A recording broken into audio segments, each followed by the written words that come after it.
मुंबईत काल दोन धर्मातील गटांमध्ये वाद आपल्याला होताना पाहायला मिळालेला होता आणि त्या विरोधात कुठेतरी आपल्याला भाजप देखील आक्रमक भूमिका घेताना पाहायला मिळत आहे। माझ्यासोबत आहेत विनोद मिश्रा, आपण त्यांच्याशी या संदर्भात बातचीत करूया।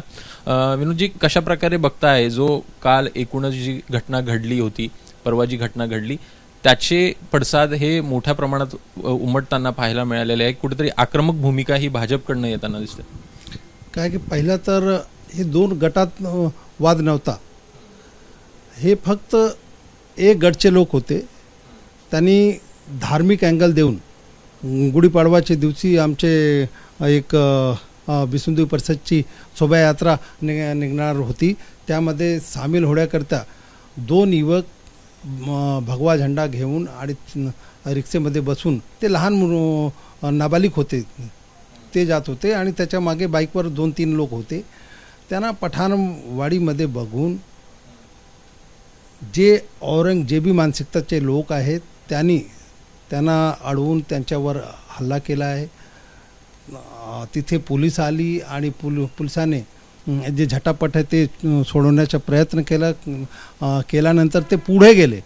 पुढे आणखी 100-150च्या मॉब जे व्हिडिओमध्ये दिसत आहेत त्यांनी त्यांच्यावर हल्ला केला आहे। तर हा एकतर्फी हल्ला होता, कोणी यामध्ये दोन गट नव्हता। कोणी हिंदू त्यांच्यावर हल्ला केला होता नाही, हिंदू म्हणून त्यांना डिवचण्याचा कोणी प्रयत्न केला होता। हे फक्त धर्म बघून काही जे ठराविक लोक त्यांनी हल्ला करण्याचा प्रयत्न केला आहे आणि जे सामाजिक सद्भाव आणि सौहार्द ते माहोल बिघडवण्याचा प्रयत्न केला आहे। याचा आम्ही पहिला निषेध करतो आणि जे आपली सरकार आहे, हा महायुतीची सरकार आहे, देवाभाऊची सरकार आहे।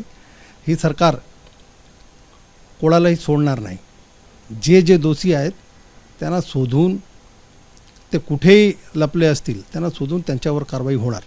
पण यामध्ये प्रश्न असा आहे की आता एकूण अटक देखील यामध्ये झालेल्या दिसत आहेत, काही जणांना अटक केलेली आहे। पोलिसांकडे तुम्ही आज गेलेला होता, नेमकं या संदर्भात देखील चौकशी केली आहे, काय पोलिसांनी माहिती दिली आहे?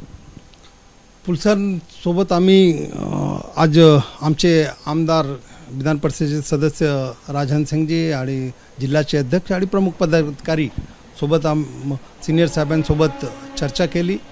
त्यांना काही सूचनाही दिल्या की जे कडक जे कायदा लावला पाहिजे ते धारा न लावता ते राहून गेला आहे। त्यांना निर्देशही दिले आहे आणि विनंती केली आहे की जे दोषी आहेत त्यांच्यावर एक तर संघटित अपराध किंवा कॉन्स्पिरसी आणि नॉन बेलेबल ऑफेन्स आहे ते लावलं पाहिजे। काय की व्हिडिओमध्ये तुम्ही जर बघाल तर ते जीव मारण्याचा प्रयत्न केला आहे। तर जे दोषी असेल त्यांच्यावर कठोर कारवाई केलं पाहिजे। 3 आरोपी त्यांनी कुडाळ पोलिसांनी अरेस्ट केला आहे। आणखी जे आहे त्यांना लवकरात लवकर शोधून त्यांच्यावर कारवाई केली पाहिजे। कारवाई सर्व स्तरावर झाली पाहिजे। जर त्यांच्या अनथराईज बांधकाम असेल, काही इन्क्रोचमेंट असेल, आमच्या माहितीप्रमाणे जे माहिती येते आहे, माहितीप्रमाणे काही अँटी सोशल एलिमेंट आहेत आरोपीमध्ये।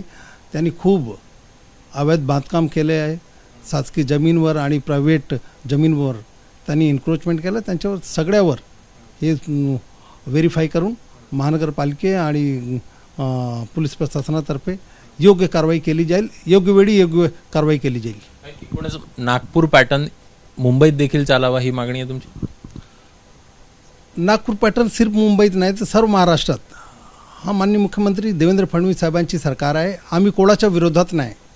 आमची देशाची सरकार सबका साथ सबका विकासवर चालतो आणि महाराष्ट्रामध्ये पण देवाभाऊ सर्वांना न्याय देणारे मुख्यमंत्री आहेत। जर कोणी कुठेही मस्ती केली धर्माच्या नावावर तर हा सरकार गबसणार नाही। तसेच हे मुख्यमंत्री महोदय जसंच नागपूरमध्ये झालं तसं पठाणवाडीमध्ये पण होणार। लेकिन तुमच्या माध्यमातून सर्वांना मी हे विनंती करू इच्छितो की काही जे ठराविक लोक आहेत ज्यांनी कट कारस्थान करून मुंबईमध्ये एक दंगा घडवण्याचा प्रयत्न केला आहे, हा चुकीचा आहे, याला शोधून लगेच कारवाई केली पाहिजे. आणि कुरार एक गाव म्हणून आहे, आम्ही सगळे हिंदू मुस्लिम शीख ईसाई सर्व वेगवेगळे भाषाचे लोक आहे. आम्ही एक कुटुंब म्हणून एक गाव म्हणून राहतो. जे ठराविक लोक आहे त्यांच्यावर कारवाई केली पाहिजे. एकूणच पाहायचं तर कुठेतरी जे आरोपी आहे त्यांच्यावर कडक कारवाई व्हावी. सोबतच एकूण जर अवैध बांधकाम असतील तर ती कामं देखील तोडण्यात यावी, अशा प्रकारची मागणी जी आहे ती आपल्याला विनोद मिश्राकडनं होताना पाहायला मिळत आहे. कॅमेरामॅन मनोज जयस्वालसह अभिषेक मुराळ, एबीपी माझा, मुंबई. एबीपी माझा, उघडा डोळे बघा नीट.